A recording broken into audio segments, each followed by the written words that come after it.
Hello guys, how's it going? My name is Dal. Patch 11.07 has recently had a few builds over on the PTR, and while it may seem like it may not be one of the bigger updates when it comes to class changes and adjustments, although we still may see something like that in the near future. However, it seems the majority of this update is focused on giving players something to do until Season 2 and help players catch up as quickly as possible ahead of the major content update for the War Within expansion. And while 11.07's major features include a brand new zone, a couple of new activities, and even a lot of catch-up gear like the Cersei's Circlet ability ring, this patch is also filled with a ton of smaller adjustments and improvements to the game, from quality of life fixes, but also some of the more minor features being added as part of this build. And in today's video, I really wanted to highlight some of the smaller features and quality of life improvements arriving with the patch 11.07, which will hopefully be releasing sometime soon based on some of the early data mining. As always, if you guys want to keep up with all the regular future updates for the War Within expansion, be sure to follow the channel and subscribe,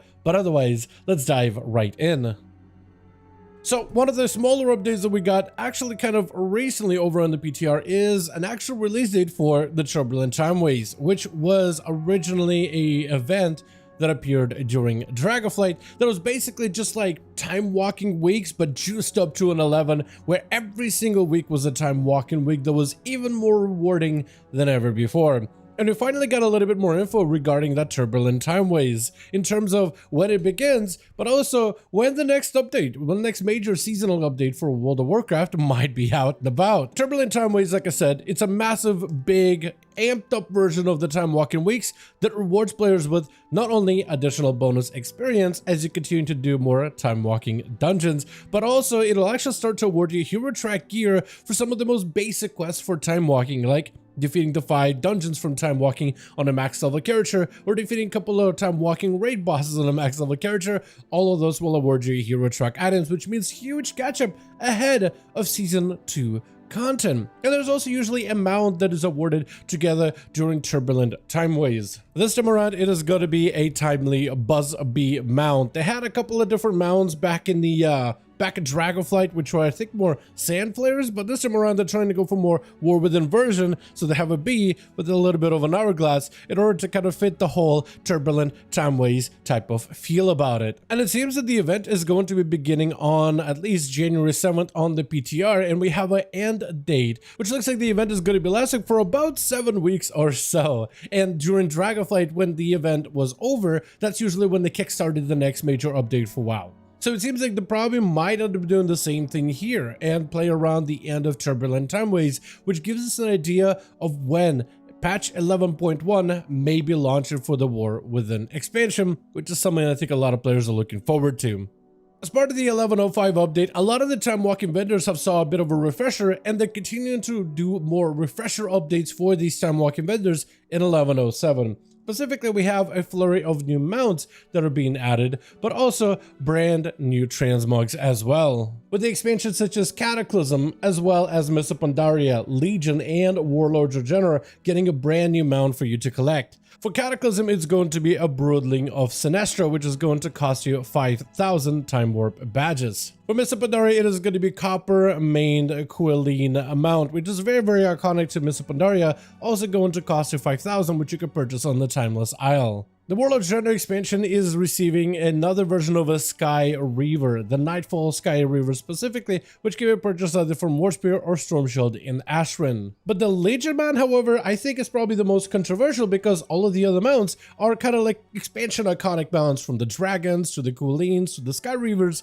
but the Legion one gets an Urzul. And the reason why this one is kind of controversial, and I felt that one myself too, because I played Legion and I loved the expansion of Legion. And towards the tail end of the expansion of Legion, we had a very unique mount called Shackle Urzul, which is just an absolute monstrosity of an abomination of a mount, which looks also really wicked at the same time. But the mount striking image, the striking visuals of it, how it's an amalgamation of the souls of Janai together into this demonic cacophony, that was one of those things that really stood out to a lot of players, making this mount unique not only because it was so unsettling, but also because it was an award for defeating Argus the Unmaker on Mythic difficulty. And they've never really reused the Enshackled Urzul model too many times for mounts ever since. except for now, with the Urzul Flesh Ripper being added to the Legion Time Walking vendor. I guess to some degree it maybe somewhat devalues the original Urzul, but at the same time a lot of players really enjoyed this mount, and many more will be happy to at least be able to get a variation of it into their collection as of the patch 1107. Though speaking of even more mounts, they're adding even more completionist mounts into the game, with the Shadow of Doubt as one of the very first few mounts added for a more of a War Within completionist achievement. Every expansion so far has had completionist achievements, but the rewards for those achievements have always been varied. At first they just started out as titles, and then eventually Blizzard started to work backwards and started adding mounts as rewards. One of those mounts that I'm very proud to have is the World Awoken, which is the Dragonflight meta achievement, where you basically have to complete all Dragonflight open world activities and really finish out majority of the expansion, almost like an expansion completionist mount, in order to be able to unlock the goodest of all boys. And they did another completionist mount for the War Within expansion with the Shadow of Doubt. In order to be able to achieve this mount, you'll need to complete the achievement of You Zal Not Pass, which is a big meta achievement that requires you to accomplish a variety of different activities, which is something you can start working on right now if you want to. But there's also an extra mount that's being added as well. It's actually part of that big meta achievement for War Within, just for the brand new zone that has been unlocked in 1107 with the I'll Remember You, where you have to complete a bunch of open world activities in the Siren Isle. Now, another feature that we got a little bit more information as of recently has been regarding the return of Plunderstorm as part of the 1107 update. Plunderstorm was a very fun game mode that was available for a limited time, but it was definitely something that different, as it was a mode where you didn't level a class or level a character, run through dungeons and raids. Instead, you played this PvP inspired battle royale type of mode with characters no longer using the same class abilities, but rather a new array of unique abilities and playing around the class in a very different ways. Overall, it was a very successful mode that a lot of people really enjoyed it, and that is making it return in 1107, but apparently we also now know that even more modes are being added to Plunderstorm. One of those modes that was seen pretty early in the PTR is apparently a practice mode being added. While we don't really have much information regarding this mode specifically, there was a large swath of players that really wanted a more PvE-centered version of Plunderstorm. So potentially a practice mode might allow players to queue into Plunderstorm with NPC type of enemies instead of other players. And while we can't really test out Plunderstorm right now over on the PTR as of this moment, it does make you wonder if they're trying to add an alternative way for you to be able to earn Plunderstorm rewards without necessarily having to interact with other players. And based on early findings, it does look like they're adding a new way for you to purchase some of the rewards and goodies from Plunderstorm. Previously, Plunderstorm functioned very similar to renown tracks of War Within or previous expansions, where you have to collect plunder in order to gain the rep, in order to unlock a rank of renown, and you have to go through about 40 of these tracks, unlocking rewards from titles, to pets, to some of the more fluff stuff, but also some of the better rewards towards the tail end, such as mounts, transmog, and all of the other fun goodies that a lot of players were really striving towards for. But it seems that based on data mining, it does seem that they're changing the direction of how they're going to do it by allowing you to spend plunder in a plunder store in any way you see fit. So you would queue out for Plunderstorm and do as many Plunderstorm activities to collect plunder, and then you will be able to spend that plunder in any way you wish, allowing you to straight up go for some of the best in slot items, from the mounts to some of the best transmog, the best weapons, and all of the cool items that players are looking forward to getting. And you could skip out a lot of the fluff for Plunderstorm. So if it's, let's say, not your favorite activity and you want to spend the least amount of time with it, you can just spend bare minimum to get all of the best items and then leave the rest in the store unfinished and untouched, which will allow players to get some of the best items from that event as soon as possible. Now, another one of the smaller changes that's available over on the PTR is Path of Ascension changes from the expansion of Shadowlands. Back during the expansion of Shadowlands, you have the 4 covenants, and every covenant was unique and different in their own ways, with their own set of unique armor, a unique class ability, but also their own set of unique covenant-specific events.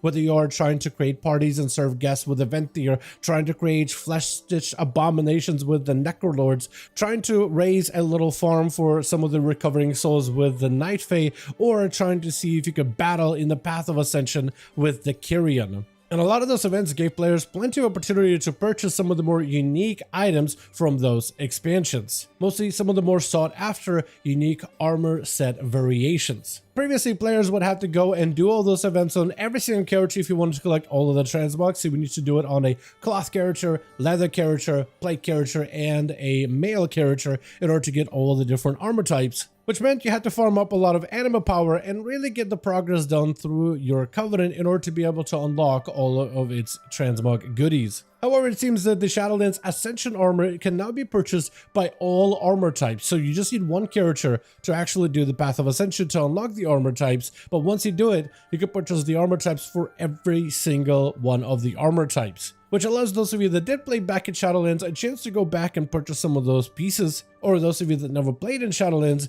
might be a good idea to visit the Kyrian in the Shadowlands and try out at the Path of Ascension for yourselves in order to unlock some additional armor sets. As someone who's a big fan of the Outlaw Rogue playstyle, I'm a big fan of their piratey aesthetic, especially their pistol shot ability, which I think is a very, very iconic thing that the class have had since the expansion of Legion. And it looks like all you pirates out there are actually getting a chance to modify your pistol shot with a variety of new glyphs that are arriving with 1107. Well, we don't really know exactly how you'll be able to obtain any of these glyphs, and it's not like you can really test out those glyphs right now over on the PTR at the moment, but it looks like you'll be able to modify your pistol shot appearance with a handful of ways. From the Admiral pistol shot, which is going to give your pistol shot smokes effect a bit more of a bluish appearance. Or you can go with the Gilded pistol shot to have more of a bit of a golden appearance, the Twilight pistol shot to have more of a purple appearance, or the Ashvane pistol shot, which references Battle for Azeroth, to give it more of this Ashvane look when firing. Or at least what I'm assuming will be an Ashvane look, because a lot of the Ashvane officers back in that expansion of BFA had this Azerite powder type of